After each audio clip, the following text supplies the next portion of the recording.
Princípio reconhecido é o princípio do interesse público. Já falei para vocês, do regime jurídico administrativo. Então, o interesse público ele vai colidir com o interesse privado. Quando ele colide com o interesse privado, a prevalência do interesse público. Né? Não dá para você ficar afastando o interesse público em detrimento do interesse privado. Então, quando a administração pública requisita a propriedade privada, está lá no artigo 5º, cláusulas exorbitantes nos contratos administrativos, né? Tombamento de um bem particular, para que ele se adeque ali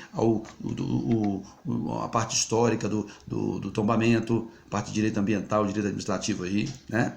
E também o princípio da autotutela, né? Ela pratica os atos, né?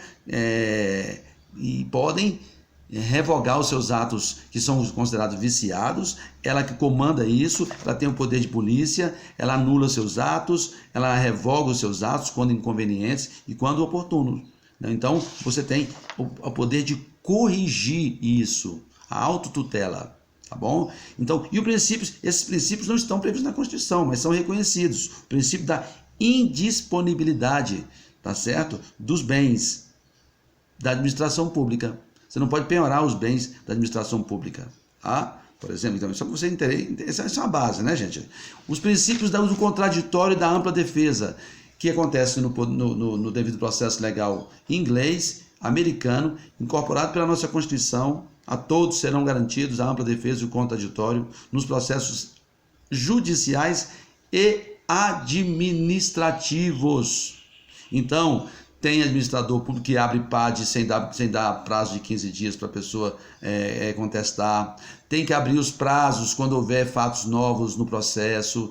Funcionar como um processo parecido com o judicial, dando ampla defesa e contraditório, permitindo que o servidor que está no procedimento administrativo disciplinar possa se defender quando aparecer novos fatos no PAD.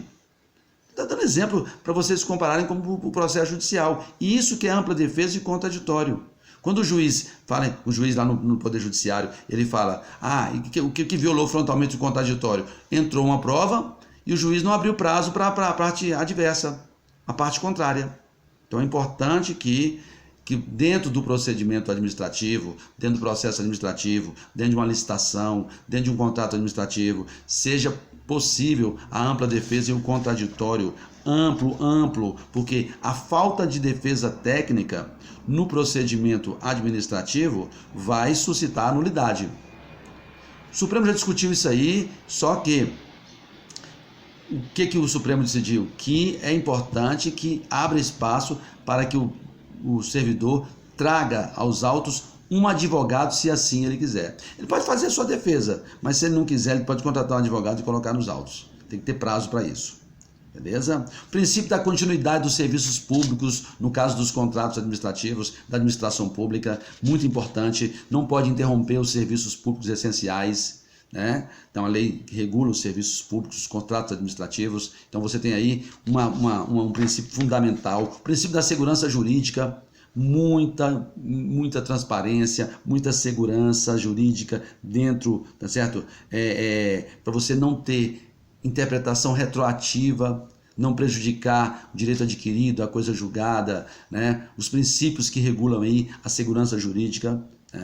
Então, você tem normalmente 5 anos os prazos de decadência e prescrição na administração pública, média, né?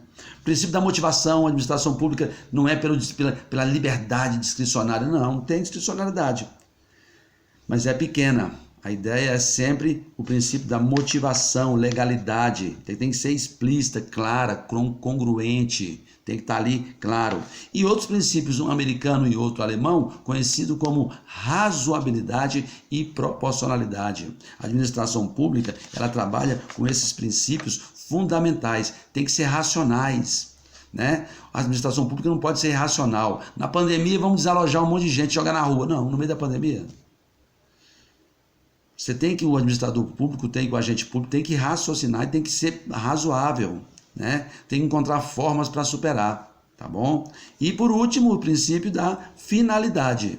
Desvio de finalidade não pode ter. O STJ foi criado pelo artigo 105 da Constituição para julgar processos. Ele não pode fazer nada, uniformizar a jurisprudência, pode fazer nada que seja fora da sua essência, né? Então, o legislativo é para criar normas e acompanhar a fiscalização do poder executivo. Não pode fazer outra coisa. Você está entendendo? A finalidade do Tribunal de Contas da União, a mesma coisa, fiscalizar os interesses da União, os dinheiros da União. A Polícia Militar, policiamento ostensivo. A Polícia Civil, apuração das infrações penais. Então, todos os órgãos públicos, toda a administração pública, ela funciona dentro do princípio da finalidade. Tá bom? Não esqueçam isso.